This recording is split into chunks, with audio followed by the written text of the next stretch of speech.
consultant that actually specializes in what they do. Is they are taking, it's almost finished. They take renderings of what exists today on the right of way. They're actually able to take the planned construction and through the magic of technology that's well past my abilities, but they can actually show pictures of a before and after of what it would look like, including any tree clearing or anything else. So that's a work that's in progress, and we can have it available for abutters so that they can say what's it going to look like afterwards, and we can show them. Obviously, before it's pretty easy, but the after we can actually show them a projected view of what they can see. Great. Okay. A couple of points I'd like to offer for your consideration. I want to commend you for the reach out and bringing your entire team here this evening to meet with us.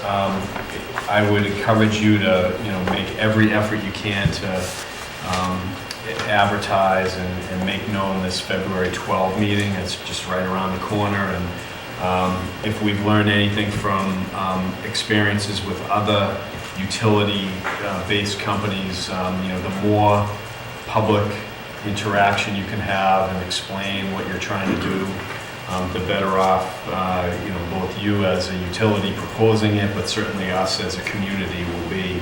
And I want to stress that to you because it's just a few short days away. So I want to make sure that you take that to heart. The other question I have is, unlike in the past, we've had other projects where using right-of-ways or in some instances perhaps through other processes and procedures, utilities have been proposed projects that pass through our community but don't directly benefit Tewksbury.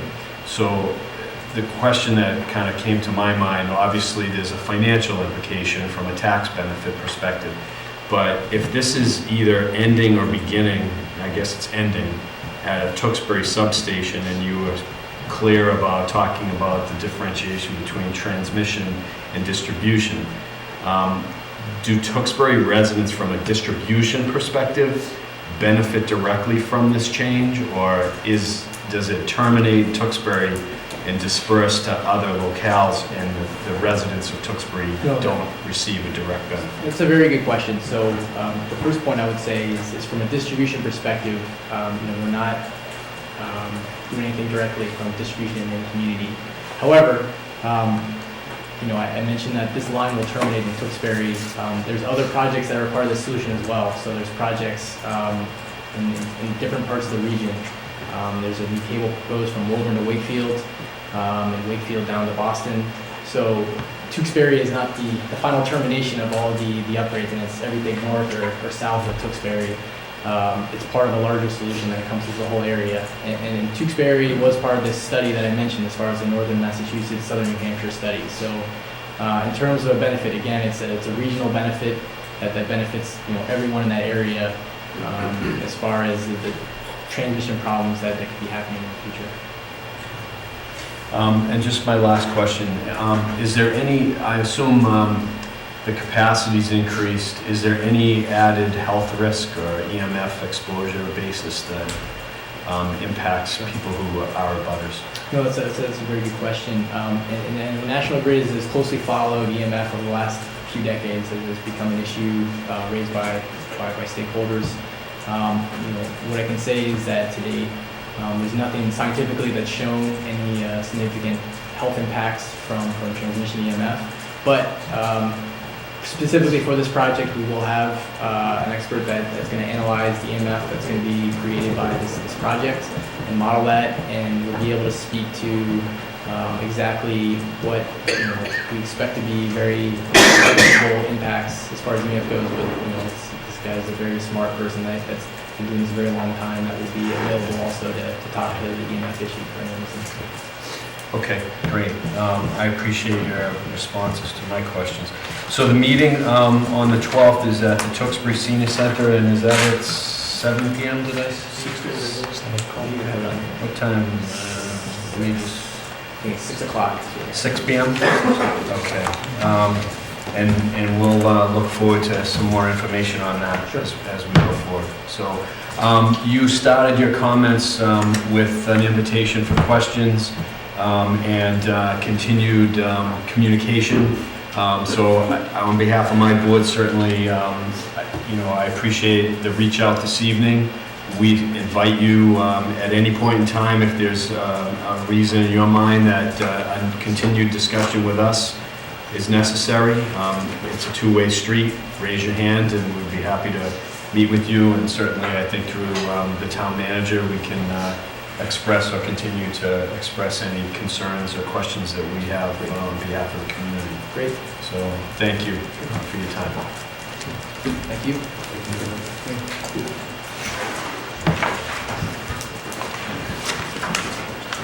Okay. Montoya, you finished with the deck?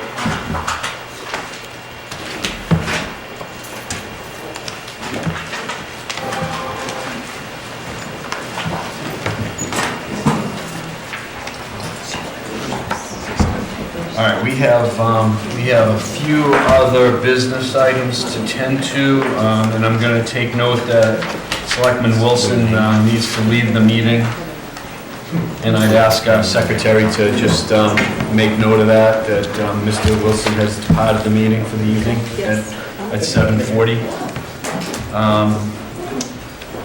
So the next item we have is a public hearing.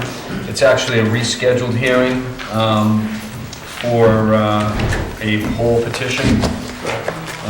And I will read the public hearing notice and invite representative from utility to come forward.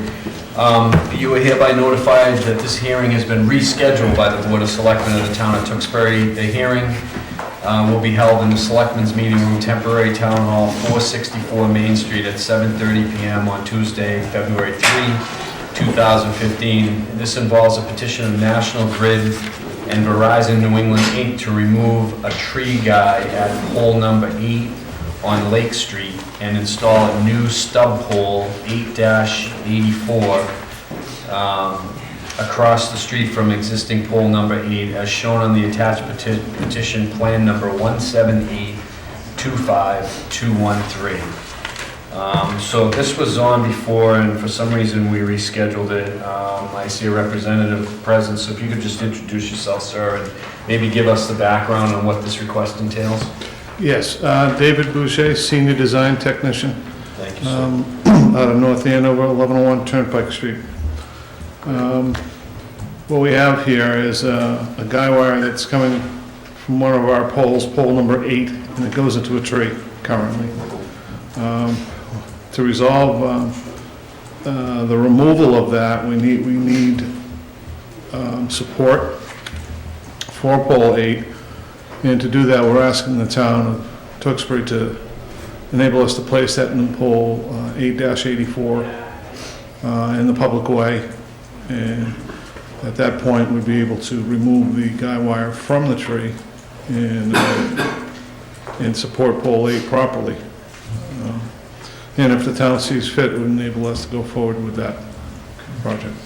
Okay.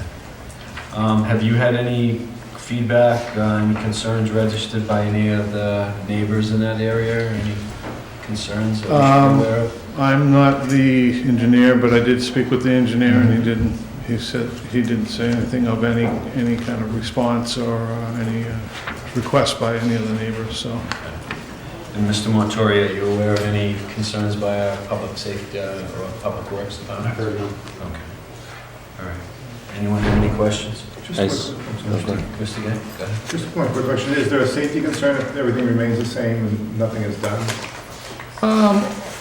A safety, well, it's not the proper way to do it. I mean, it could stay in that tree for a long, long time and not come out of it. But as far as doing it the proper and standard way that we would build it, like if we were going down the street today and it was a brand new street, we would never put it into a tree because it's not the safe way to do Right, it. so what it was done, that was probably, there wasn't a standard that warranted. That's right. I mean, years ago, they kind of went down the street and did things like that a lot more often, not just in Tewksbury, it's all over, Okay. you know, so. Excellent, thank We you. we kind of take those, Yeah. these cases one by one, and as they come up, we correct them. Is poll number 8 gonna be removed or will it remain? 8-84 is going in. Is that to support number 8? That's correct. Eight, don't, So we're adding a poll. just adding one poll, right? We're not gonna replace poll Gotcha. 8. Okay. Did I hear you? Yeah, I just wanted to make sure, I assume the abutters had received some sort of notification of the proposed work. And so, pole 884, that's really a support pole, that's not gonna carry the wires? That's just simply to That's- support the pole across the street? That's correct. Okay. One thing that it can do also is enable I believe it's number 70, if and when they wanted to go underground, they could bring their service to there. We could also put a street light there someday, if the town wanted to. So there's a couple of benefits in that manner, but that's about it. Thank you. Yep. Okay. I don't see any residents here on this matter, so I would ask if there are any motions. I'll make a motion to approve the installation of new stub pole 8-84 according to the attached petition plan number 178252213. Thank you for that specificity. Is there a second? Second, Mr. Chairman. All right, seconded by Mr. Gay. All those in favor, please signify by saying aye. Aye. Any opposed? Chair votes aye as well. I'll make that unanimous. Thank you for your patience this evening. Oh, thank you very See your comrades in action, I guess. Yes, yes. Okay. Thank you. Take care. All right, let me ask if there are any residents who wish to speak to any matter tonight. Everyone's probably home. Still Staying shoveling. warm. And was shoveling. Okay, we'll move to our new business items. We have a municipal employee disclosure of a financial interest. This is submitted by John Jarrett, who serves the town as a reserve patrolman through the Tewksbury Police Department. And he is also providing snow plowing services on his spare time through the Department of Public Works with I believe it's a pickup truck, if I remember right. Three-quarter ton truck.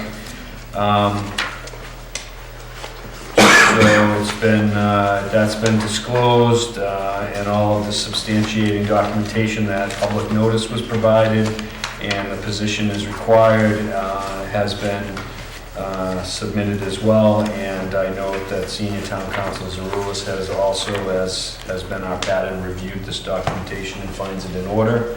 So I would ask for a motion to accept that disclosure as presented. So moved. Second, Mr. Chairman. So we have a motion made by Mr. Panelitis, seconded by Mr. Gay. All those in favor, please signify by saying aye. Aye. Any opposed? Chair votes aye as well. Our next item, we have a redemption request by our treasurer collector Kelly Odoms, who is recommending that the board vote to approve the redemption of foreclosed property located at 1010 Chandler Street.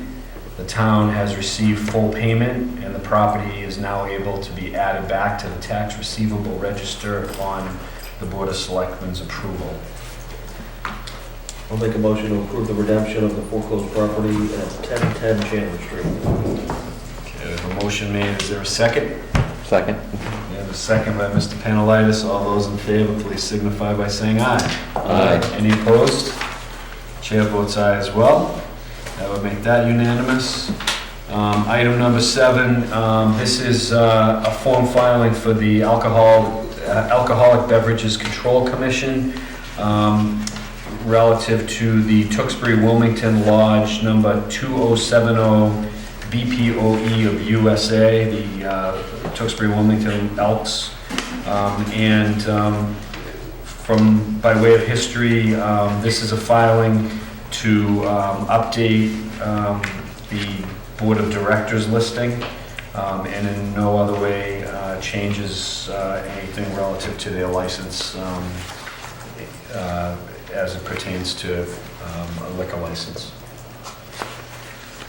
So I would ask that we take a vote to accept the change of directors as presented.